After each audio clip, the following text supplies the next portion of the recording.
Brexit birthday. Brexit 4 years old. Should the UK hold a birthday party or a wake? Jacob's crackers. Have you ever seen anything more dangerous? An apple. And Irish unity. I will work tirelessly to ensure that we can deliver for all in Northern Ireland. Across Stormont. That's what I meant. These are the interesting times.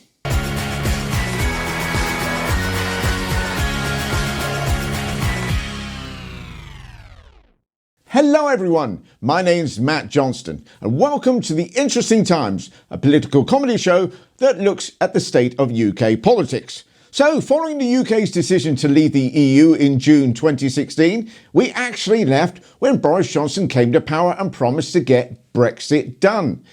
And boy, have we been. It's been 4 years last Wednesday that Boris Johnson put a bun in the oven. You saw how easy it is. We put it in, slam it in the oven, take it out, there it is, get Brexit done. So, how's it gone? Fantastically badly. When you talk about things like specific labour shortages in hospitality, that particular issue, that does seem to be very directly related to Brexit. I mean, you've been hearing already from business owners saying, oh God, the paperwork, the cost of getting certification. We are going backwards as a nation. The answer I got back was, oh, don't worry, we're not going to win. There was no plan and no understanding about the details of how our country works. And the challenges the UK economy faces. They talk about world beating this and world beating that. Instead, they need to get real. What are Germany and France doing right that we're not? And the typical American household, £20,000 a year, better off. Don't jump! David Davis went on to Peston to respond to a poll on how Brexit is being perceived 4 years on. Only 13% of British people think Brexit has been a success. We'll see, it takes time, but we will see benefits. Give it a few years, 10 years, 20, 30, around 50 years. Give it 50 years, and if we're all not swimming in caramel, riding unicorns, and having caviar cheeseburgers every day of the week, then you can call me a liar. Jacob Rees-Mogg was one of the loudest supporters of Brexit. Have you ever seen anything more dangerous? An apple, a tomato, and a strawberry. You do know that's not the reason that those foodstuffs are considered dangerous, don't you? Deemed to be potentially hazardous according to the dunderheads of DEFRA. Perhaps they took the 1980s film The Revenge of the Killer Tomatoes too seriously. That's not the reason. Strawberry Switchblade isn't a thug ready to mug you, it was a Scottish pop duo from the 80s. And Apple isn't trying to take over the world. Okay, scrap that. Apples aren't trying to take over the world. Please, let's not begin any Brexit benefit discussion by having to explain the concept of eating. Jacob then decided to bring on an expert in farming and agriculture. Honestly, why do they do this to themselves? David Catt, seen here not just metaphorically looking down his nose at JIM. So it was Catt in one corner, Mogg in the other, and they didn't pussy around. Inside the EU, we had protections of the CAP, which was a food policy. Outside of the EU, we have no governmental food policies. You cannot... Farmers, every farmer I ever spoke to loathed the CAP, the constant regulation. You've not spoken to any farmers, Jacob, unless it was at the end of a shotgun telling you to stop worrying their sheep. But maybe this is just down to cross-messaging. The CAP guaranteed a food supply at a known cost over the last 30 or 40 years. We are in a situation in this country at the moment where agriculture and farming is falling off a cliff. The expert talking CAP and the Eaton Paperclip talking CRAP. Okay, GB News, this shows that bringing on experts is a bad idea. No more experts. Mike Galsworthy, chair of the European Movement UK and founder of Scientists for EU. Oh, fuck. So why have they got a flag? Why have they got an anthem? And why do they want nuclear weapons? Everyone says it's the EU flag. It's not. It was put together in 1955. Yes, he's right. The EU flag is not the EU flag. It's just been adopted by the EU. But flags can be used for lots of different things. A symbol of our existence, a rallying point for like-minded souls, or in the case of reform, for an unnecessarily large backdrop to show patriotic porn on. In fact, the Union flag, Union Jack at Sea, is nothing more than a demonstration of cooperation between nations. Scotland, Northern Ireland, England. Oh, come on, Wales, it would look ridiculous with a dragon on it. I stand corrected. GB News then decided the whole asking experts thing was just making everyone incredibly sad. So they invited on a demographic of the UK society that was actually happy with the way Brexit was going. A Tory MP. I wouldn't change anything around Brexit, the campaigns we held and the case that we made. 5.5 million men and women out there running small businesses. They really thought with Brexit life would get easier. It hasn't. In fact, in regulatory terms, for many it's got worse. Yes, do not adjust your TV sets or stick a pin in your leg to wake you up from this nightmare. That was former Home Secretary and smirking psycho Priti Patel being brought up on a pro-Brexit bollocks by Nigel Farage. But she wasn't the only one towing the party lie. Andrea Leadsom. But we would still access the single market on the same basis as we do now? We would continue to trade tariff-free because it's in their interest, even more than ours. Sorry, that's from 2016 when Andrea Leadsom says we would trade tariff-free. This is a clip. Switzerland negotiated a free trade agreement with China, except that... And the European Union hasn't. Except that in that case, the deal is fairly unbalanced because China is a huge market and Switzerland is a small market. Well, the UK is the world's if that's what you economy. If that's what you want, which is unbalanced trade deal, I don't think it's a good reason. Oh, no. That's Andrea Leadsom, a person with no World Trade Organization experience whatsoever, disagreeing on WTO rules with Pascal Lamy, who was at the time head of the World Trade Organization. This is a clip.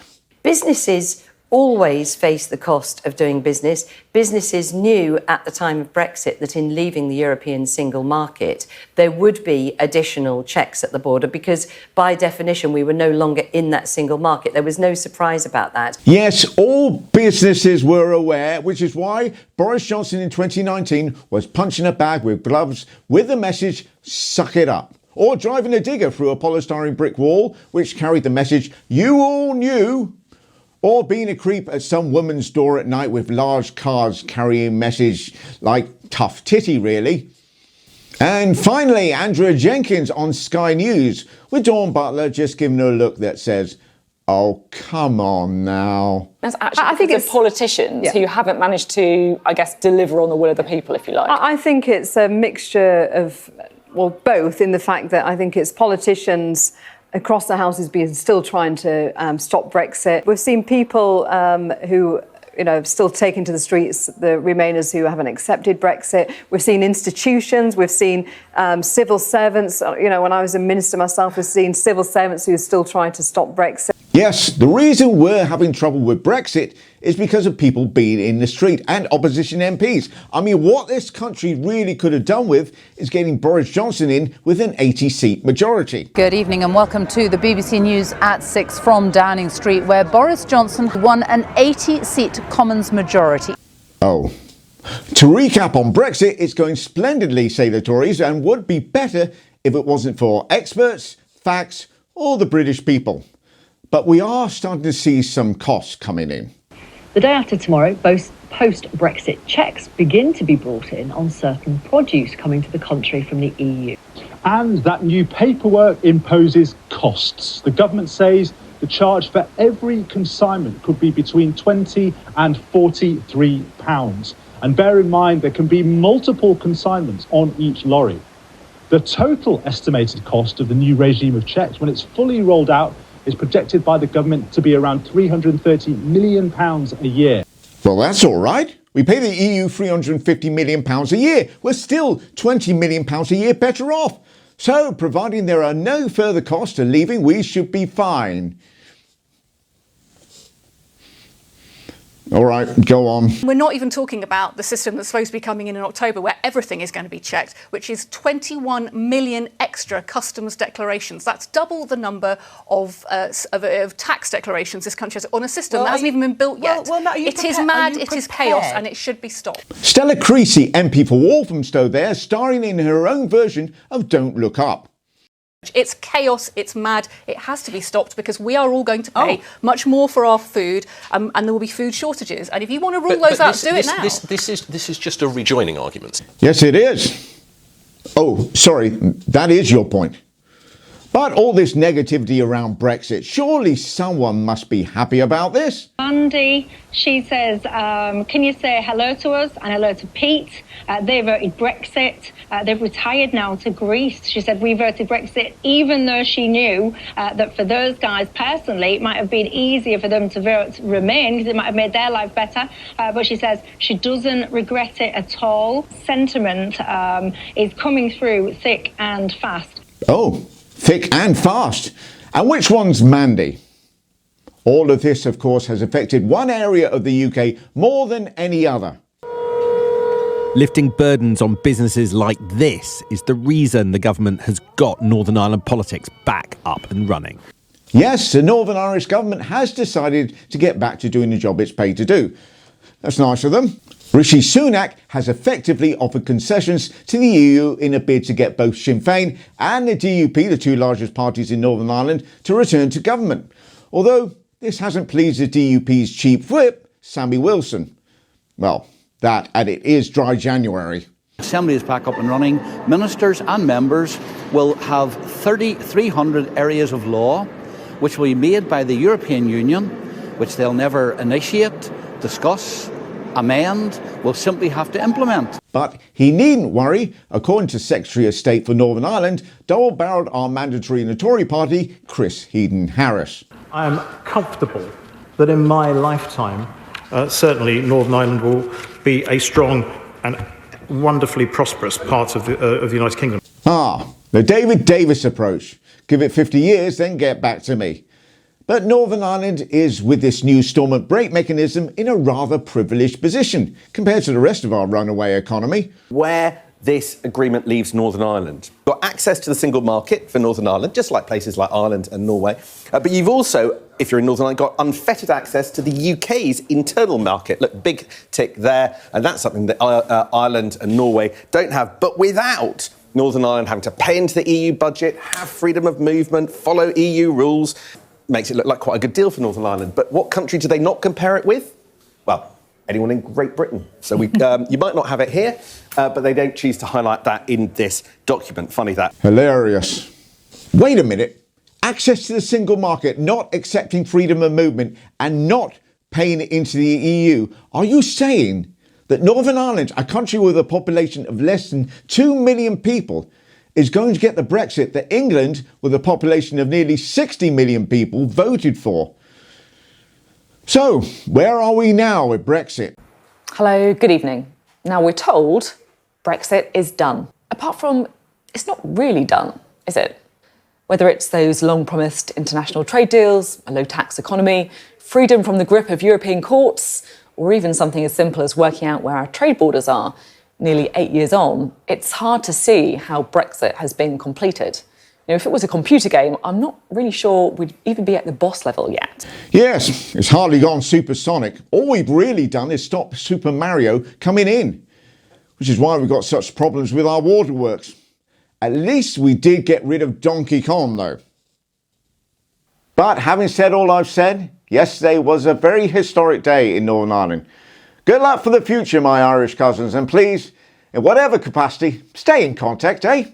Well, we are actually going to be covering all of the countries of the United Kingdom. Northern Ireland, England, Wales, and you know, the other one. I'm kidding. In fact, let's start with Scotland. Former First Minister Nicola Sturgeon was giving evidence at the COVID inquiry and getting pretty emotional. I know that every day I tried my best and those working with me tried our best to steer this country through the COVID pandemic in the best way we could. For a leading politician, it was an extraordinarily revealing, even vulnerable performance at the COVID inquiry. Bereaved relatives accused Nicola Sturgeon of shedding crocodile tears as her voice repeatedly cracked. OK, sorry Scotland, those are not crocodile tears. If you want to see crocodile tears, look at this crock of shit.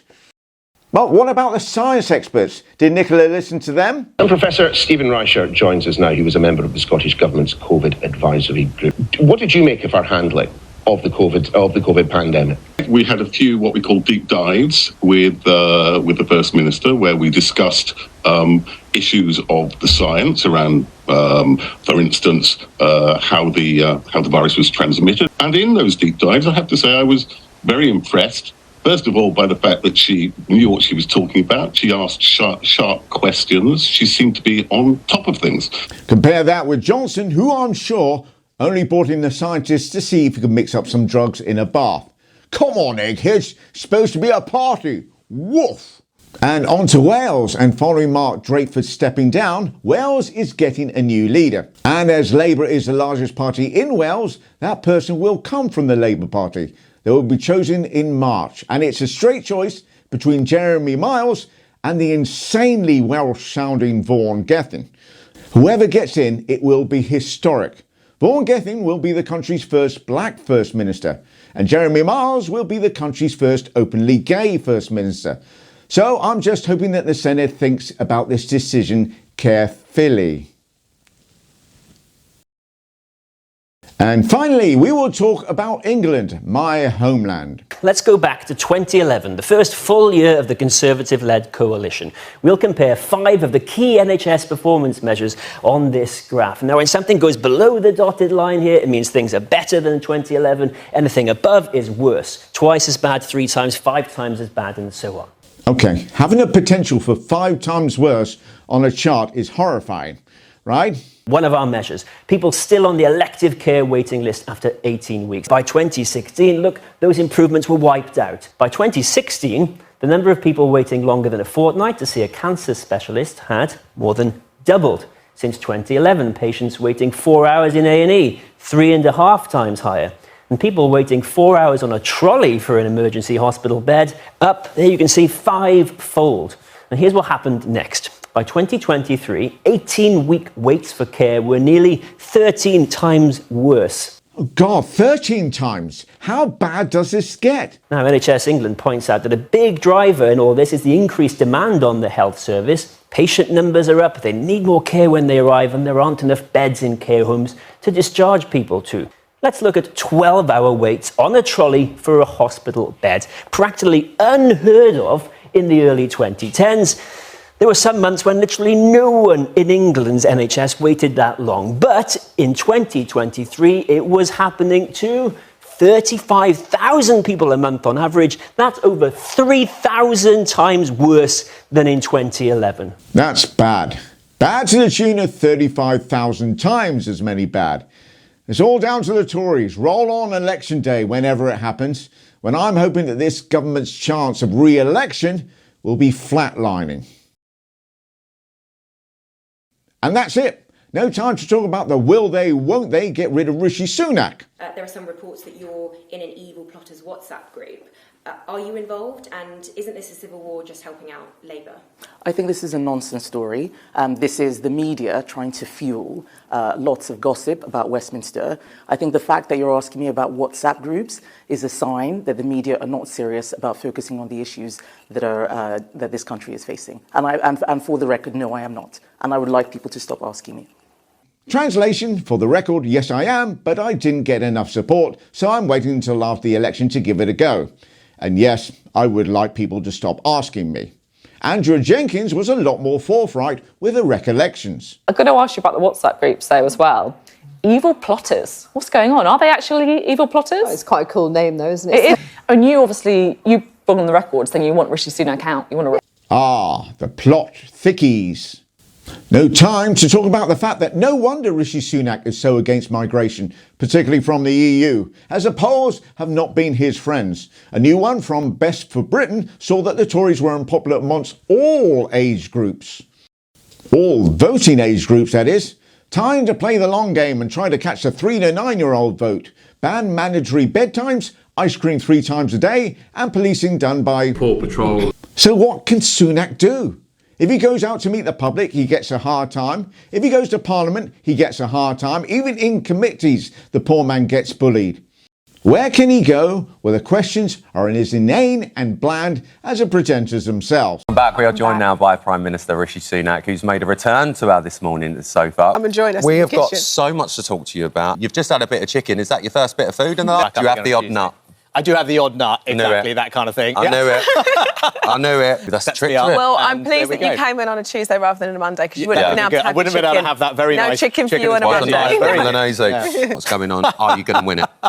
And next up on this morning's hard-hitting journalist holding the Prime Minister's feet to the fire, we demand that the PM tells us where he buys his smashing ties. No time to talk about Alan Bates, who took on the Post Office and won, and has since been knocked back by the government. Spoke to him late last night after he received that offer. He said he was going to reject the money. Now, the government told us if anybody who applied for compensation feels they are owed more than is being offered, we are happy to discuss the evidence with their league. Full and fair might be His Majesty's government's interpretation, but in reality, the offer is derisory, offensive, and after all this time, yes, cruel. Derisory, offensive and cruel, to which Rishi Sunak replied, "Are you going to win it?" Well, he might as well have done. And the stories are appalling. People were treated absolutely appallingly. That's wrong, and we should do everything we can to make it right. So it was over to Chief Secretary to the Treasury and Dough-Eyed Donut, Laura Trott, to answer why, after all this time, Alan Bates and the others were not being fairly compensated. Alan Bates has to go back and fight this yet again. Look, you're right, and we need to make sure that these processes are as easy as possible for postmasters and postmistresses that have gone through so much. Yes, the government should definitely do something about that. Who's in charge again? What, still? Kevin Hollinrake, who is the brilliant business minister who has been fighting, by the way, for compensation for postmasters for many, many, many years, way before the brilliant drama was put on ITV. What? Way before the brilliant drama that was aired last month? The next week of the Post Office inquiry is likely to get interesting too, as Paula Bennells, who has remained tight-lipped since the scandal broke, out of respect for her defence, the victims, wonderful woman, will be giving evidence. Once in a while, some stories come along and you're like, what? Okay. And interesting. Well, we've got two stories like that. So we have got time to talk about the fact that everything I've just said before is a little bit pointless, as we're all going to die in a nuclear war. The UK is testing a nuclear weapon for the first time in 8 years, as the UK prepares for a possible conflict with, well, anyone that reckons that they're hard enough. So let's forget about all that nonsense about comparing the UK to North Korea, as our tiny, funny-haired, unelected leader launches a nuclear rocket into the sea. Just you try it, France. Still, if you do fancy having our democracy trashed, then you could do a lot worse, alright, a little worse, than sweary baldy Dominic, how's my driving coming? As we also have to talk about the fact that he has approached some Oxford University students to create a team that he says, once this election is over, we will build a new party and we will take power in 2028. Anybody else slightly unnerved by the lack of words like elected and democracy? He presented a rallying call to the students saying the current system is imploding before your eyes. Don't become a management consultant or work for the Labour Party or any of these rotten institutions. Dominic Cummings worked as a consultant in the rottenest institution of them all, at one stage letting one of the lunatics escape. Thank you all so much for watching. Been a bit of a marathon, hasn't it? Feel free to like, comment, share, and most importantly, subscribe with hitting all the bells thing. And I'll see you soon. Take care.